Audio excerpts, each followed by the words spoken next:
Full script, 18 minutes. Hello, everyone. Welcome back to Olym's English channel, where learning English is calm, simple, and fun. I'm Emily. And I'm Paul.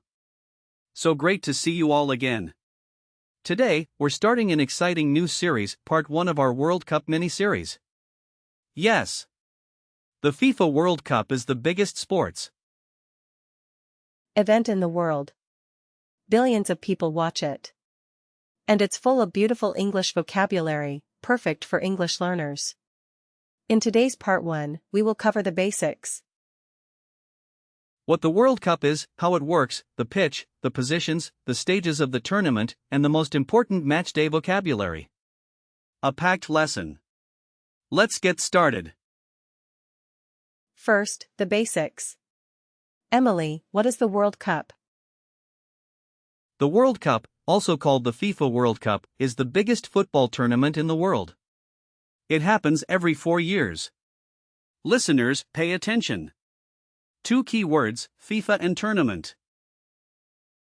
FIFA stands for the Fédération Internationale de Football Association. It's the organization that runs world football. And a tournament is a big competition where many teams play to find the winner. The first World Cup was in 1930, in Uruguay. And Uruguay won the very first one. That's nearly 100 years of football history. 32 teams have played in the World Cup for many years. But starting in 2026, there will be 48 teams. Wow, even bigger. Listeners, expand is a great verb here. The tournament has expanded from 32 to 48 teams. And before a country can play in the World Cup, it has to qualify. To qualify, to win enough games to earn a spot. Teams play qualifying matches for 2 or 3 years before the actual tournament. It's been a long journey to qualify, but we made it. A perfect sentence to remember. And the country that hosts the World Cup? That's called the host country. The host country automatically gets a spot, they don't have to qualify. For example, Qatar hosted the World Cup in 2022. And the next World Cup, in 2026, will be hosted by 3 countries, the United States, Canada, and Mexico. The first time 3 countries share it. Wow, the tournament keeps growing. Now, listeners, let's quickly clear up something important about the name of the sport. Oh yes, this is important.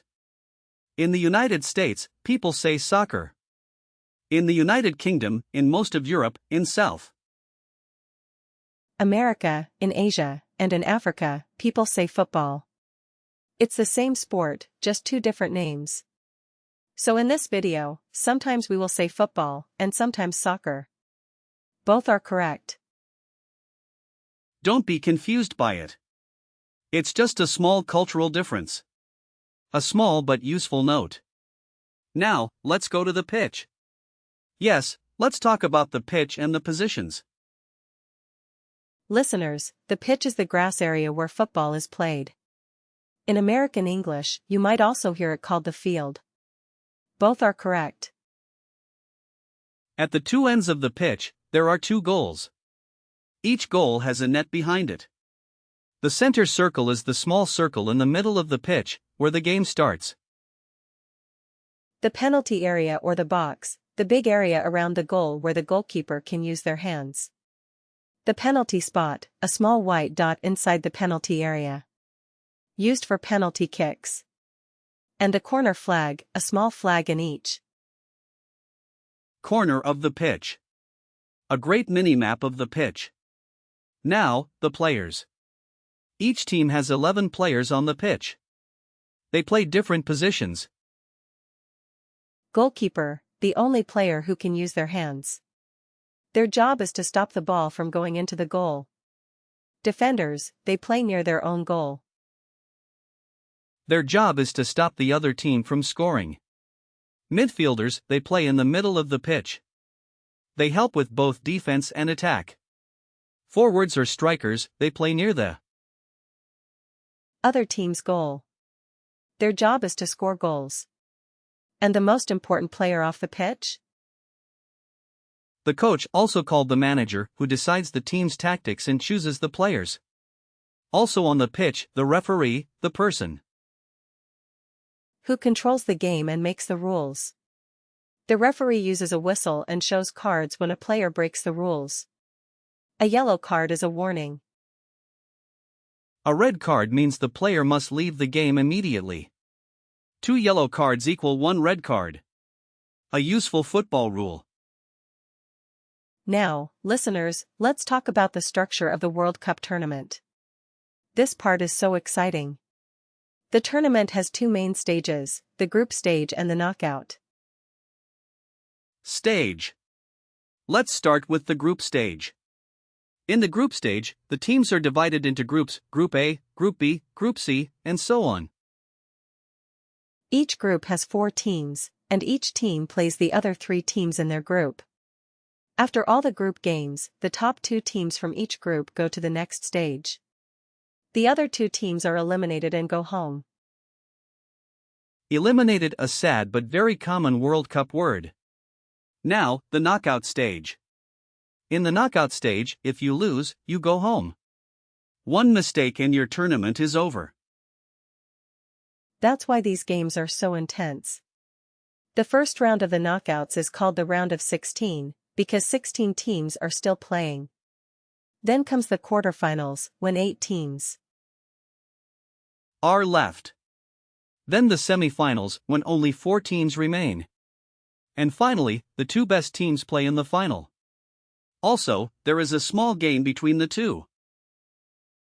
Semifinal losers, called the third-place playoff, to decide which team finishes third. Listeners, a quick check. From start to finish, group stage round of 16 quarterfinals.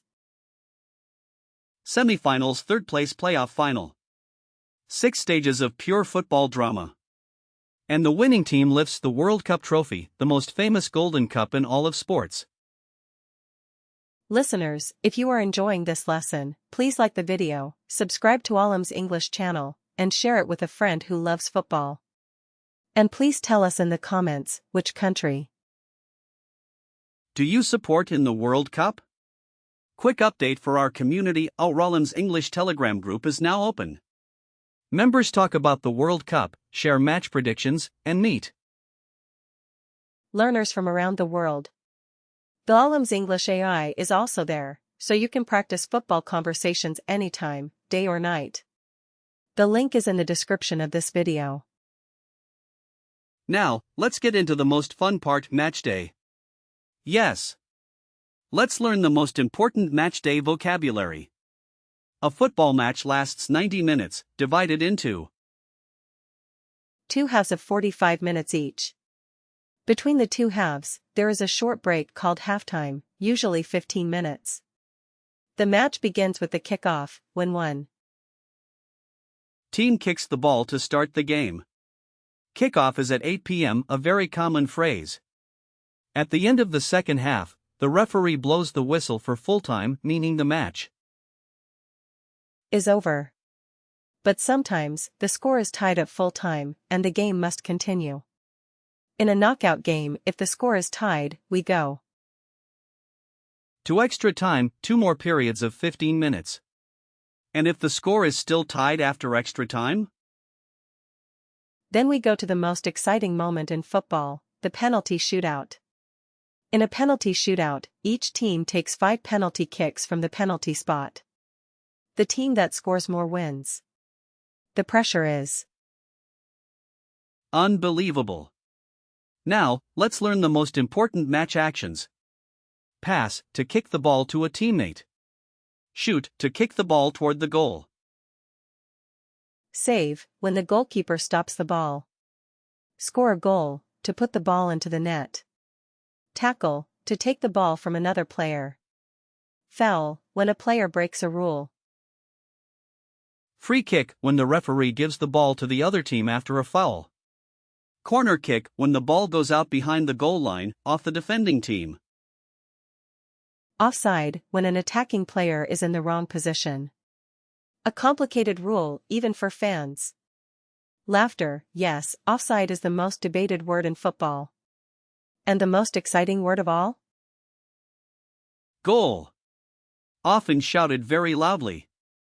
Some commentators shout "Goal" for 10 seconds. Laughter, it's a tradition, especially in Latin American commentary. Now, let's learn one very useful grammar point for talking about World Cup history, the present perfect. We use the present perfect to talk about things that happened at some time in the past, but the exact time isn't important. For tournament history, it's perfect. The structure is has/have plus past participle. For example, Brazil has won the World Cup 5 times. Germany has played in many finals. France has won twice. Italy has won 4 times. Argentina has won 3 times. Notice the small word times. We say 5 times, 3 times, twice, for 2 times, or once, for 1 time. For example, my country has never won the World Cup, but we have qualified 5 times. A beautiful sentence using 2 present perfect verbs. Let's also learn some common World Cup phrases. Lift the trophy, to win and hold up the cup. Crash out, to lose unexpectedly and leave the tournament early. Underdog, a team that nobody expects to win. Favorites, the teams that everyone expects to do well. Upset, when a small team beats a big team. The match ended in a huge upset. Such powerful little words.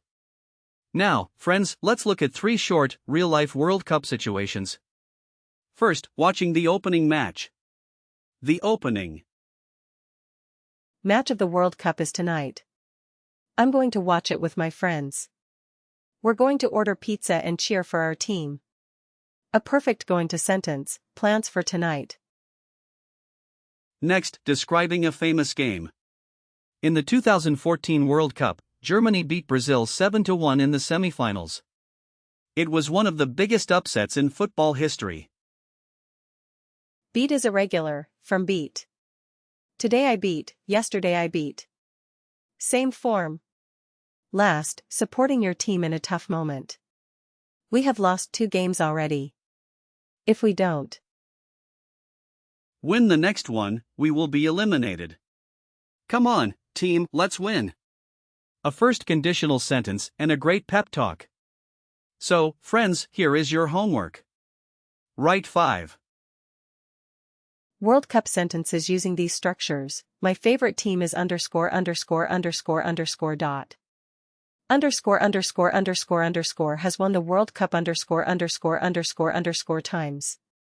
Underscore underscore underscore underscore has never won the World Cup, but they have qualified underscore underscore underscore underscore times. The 2026 World Cup will be hosted by underscore underscore underscore underscore dot. If my team wins, I will underscore underscore underscore underscore dot. Then say each one out loud 3 times. And the bonus challenge, watch a 5-minute World Cup highlight on YouTube with the English commentary on. Write down 3 new words. Well, Emily, that's part 1 of our World Cup series. Laughter, what a great start. We covered the basics, the pitch, the positions, the stages, matchday vocabulary, and present perfect for history. In part 2, we'll go deeper, famous players, legendary matches, World Cup idioms, and how to have a full conversation about a match.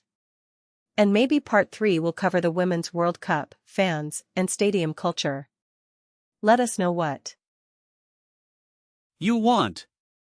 Don't forget to subscribe, like this video, and comment below. Tell us your favorite World Cup memory. And tell us which team you support. We read every single comment. Music, thank you so much for watching today. You are part of the Olym's English family now. Music, practice English every day, dream big, and we will see you in the very next video. Goodbye, everyone. Music, goodbye, friends. See you at the next kickoff.